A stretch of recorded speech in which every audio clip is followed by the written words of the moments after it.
Hello, everyone, and welcome to Healthy at Work. My name is Catherine Wilcox, a workplace health specialist with a big passion for helping people thrive at work.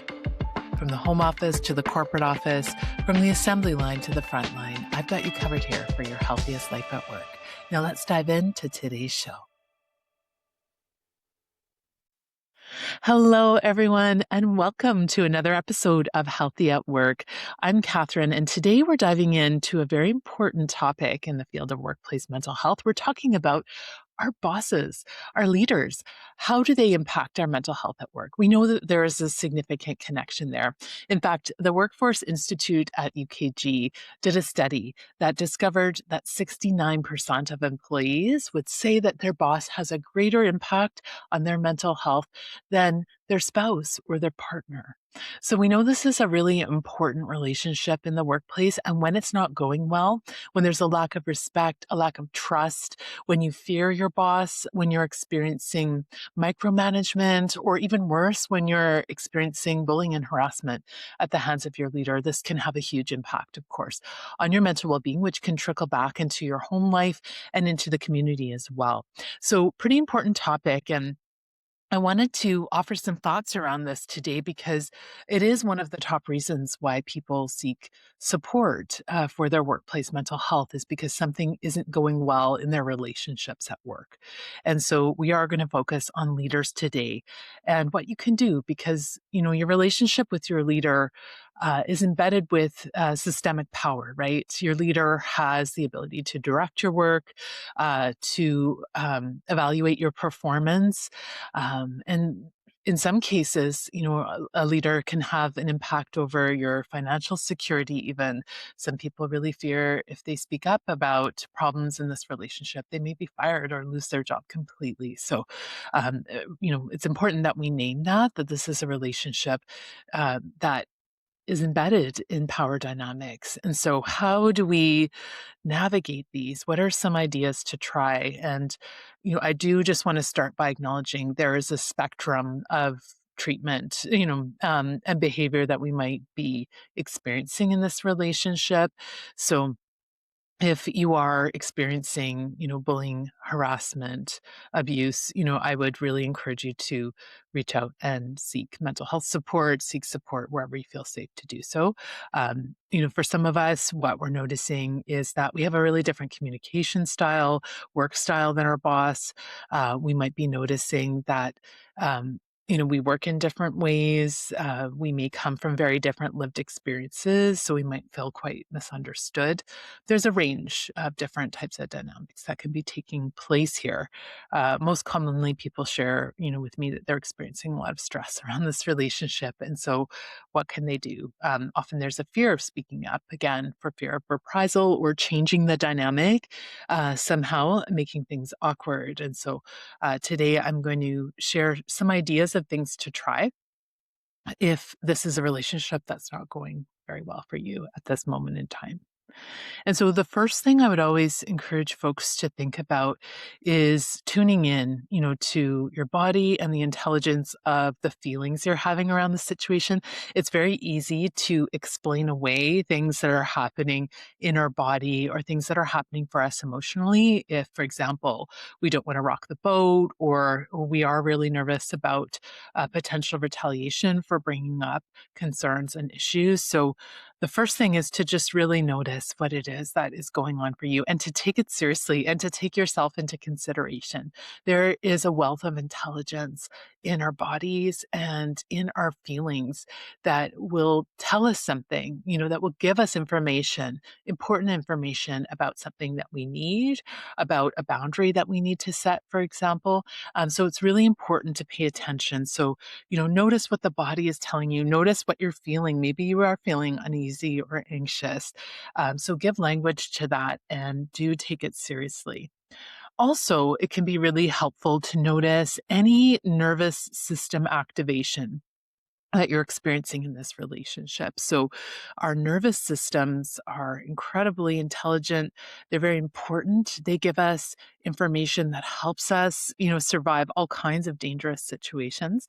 And they give us information about threatening situations in the workplace as well. And by threat, that might not just be physical, that can be, situations, experiences that are feeling emotionally threatening to us. So, really important that we understand how our own nervous system works. So, when our nervous system becomes engaged, we might notice different stress responses. And many of us might already be familiar with this idea of fight, flight, freeze. And I'm going to add a fourth F here, fawning response. So, flight might look like running away, right? Avoidance. So not talking about it, not taking our needs seriously or health seriously, just avoiding issues and challenges that we're noticing in the relationship.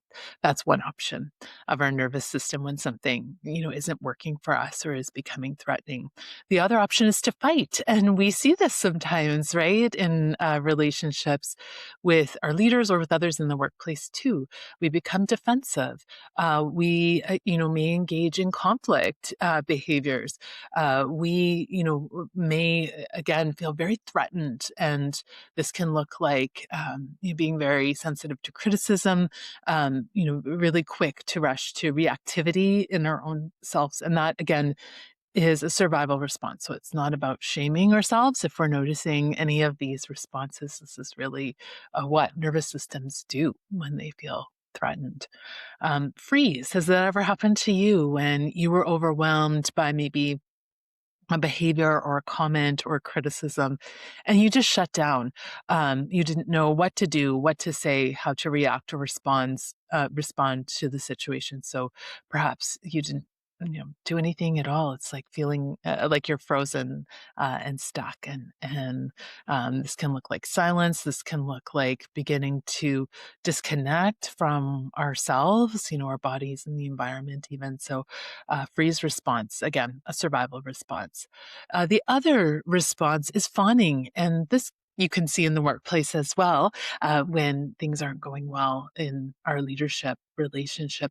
Fawning is trying to address a threat by pleasing it or appeasing it in some way. So giving it what it wants.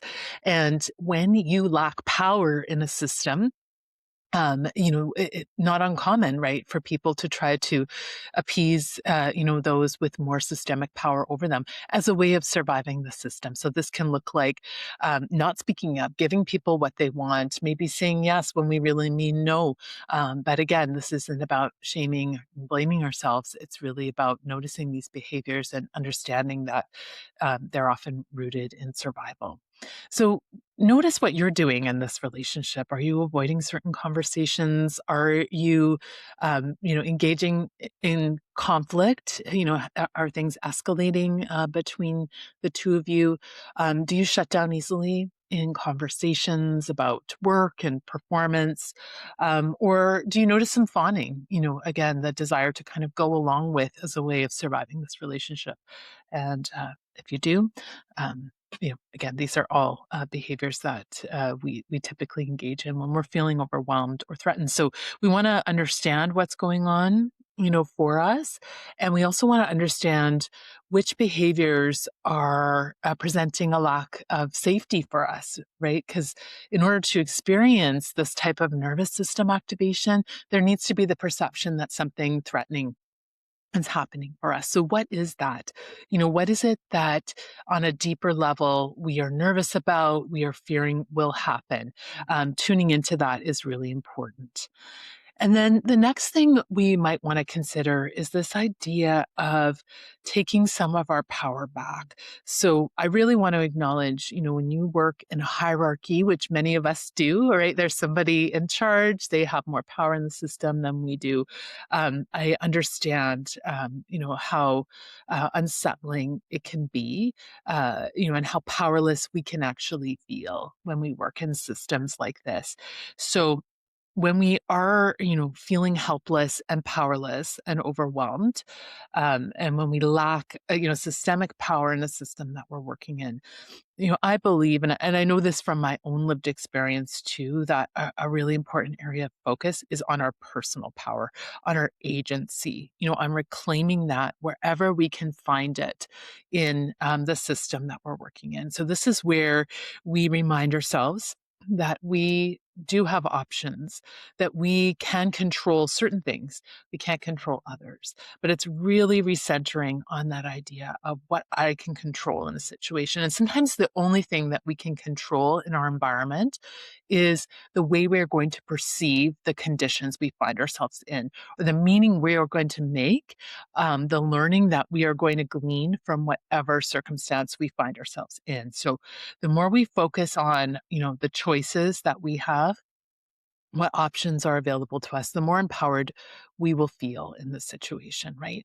And I recently heard this through, it was, a post that I read that I really liked. It was a reminder actually of something that I think, a self care author, Cheryl Richardson, said, in the 90s, was this idea of not mistaking hard choices for no choice, right? Again, we can find ourselves in some really difficult situations in the workplace that aren't our fault. We didn't cause them. We're not, welcoming, poor treatment, for example. And yet we have the responsibility of trying to figure out what we're going to do about it. So not our fault, but our responsibility. So how am I going to navigate that? So something that's really important is, again, thinking back to, where we do have power in the situation, what our agency is. Okay, and so the last thing that I think can be really helpful if we are navigating a challenging situation with our boss is, again, trying to generate options. I appreciate that we can't always say no, to our leader if they're asking us, for example, to take on a work request or if they have some direction for us in the workplace. That doesn't mean that we can't think about negotiating, and so there'll be some future episodes about that. How do we, express our needs? How do we negotiate and set limits in a way that's appropriate in a workplace where, again, we might be led by somebody that does have that power to make decisions about how the work happens. So, how can we negotiate? How can we communicate what it is that we would prefer? Or what it is that we need. How do we influence? And influence becomes really important in these situations where, again, we lack systemic power. So, we don't set a budget for something. Maybe we don't control certain aspects of our work. But does that mean that we can't influence the work in other ways? And that has a lot to do with the way we communicate. And if we're doing that in a way that is, uh, assertive as opposed to aggressive or passive. So think about, what it is that, we can control in our situation. We can control how we communicate, how we express our needs.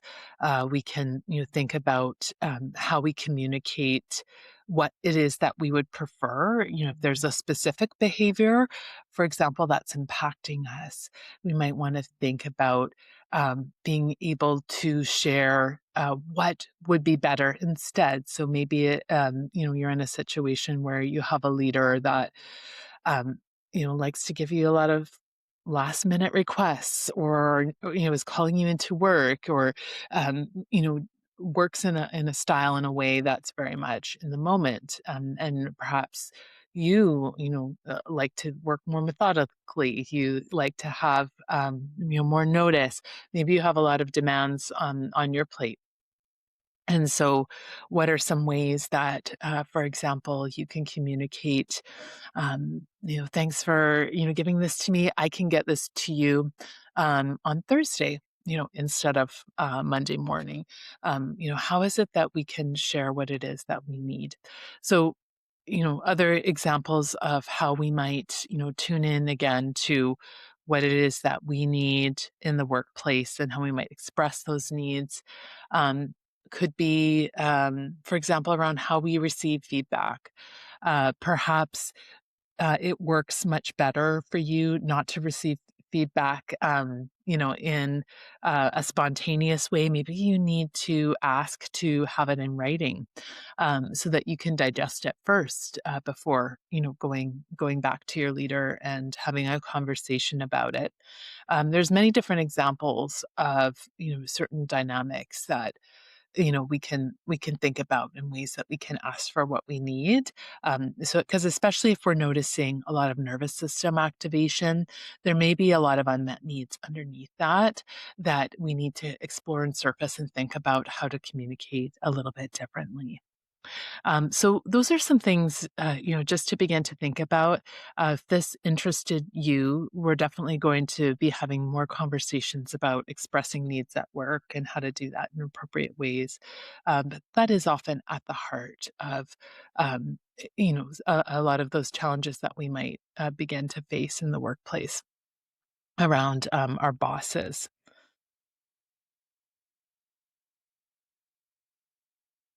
Mm.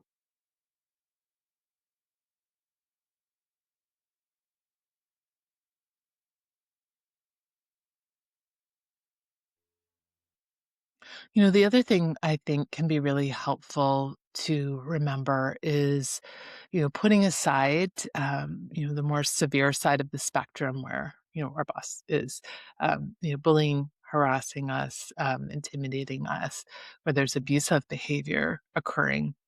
We think about, again, more of that conflict side of the spectrum where, different communication styles, different work styles, different needs.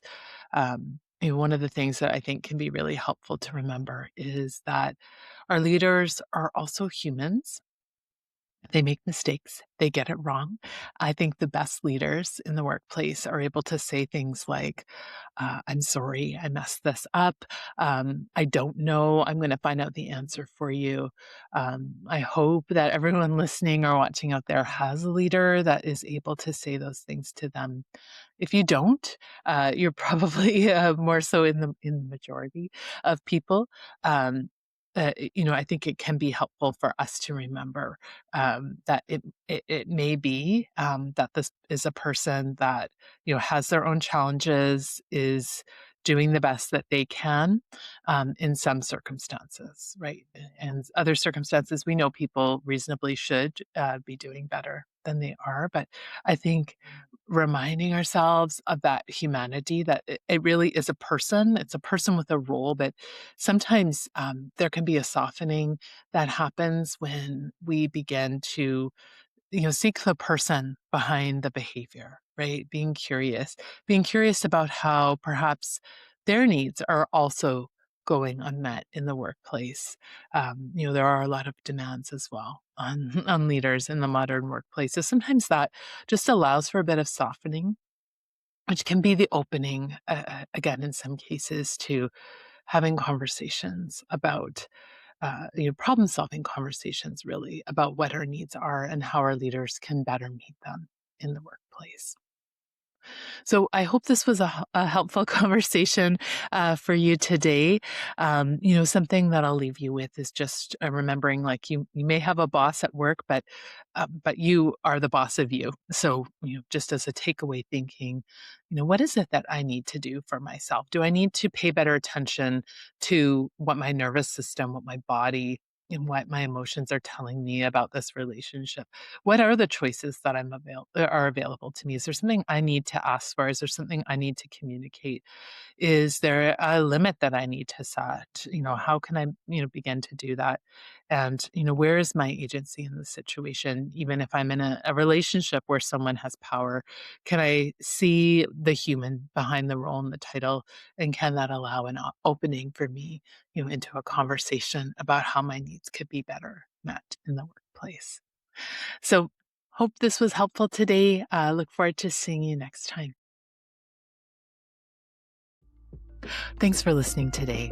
This podcast is for educational and entertainment purposes only and is not medical advice or mental health treatment. If you're struggling at work, please reach out to the supports within your workplace or community. This podcast was gratefully recorded on the unceded and ancestral homelands of the Lekwungen-speaking people of the Songhees and Esquimalt nations.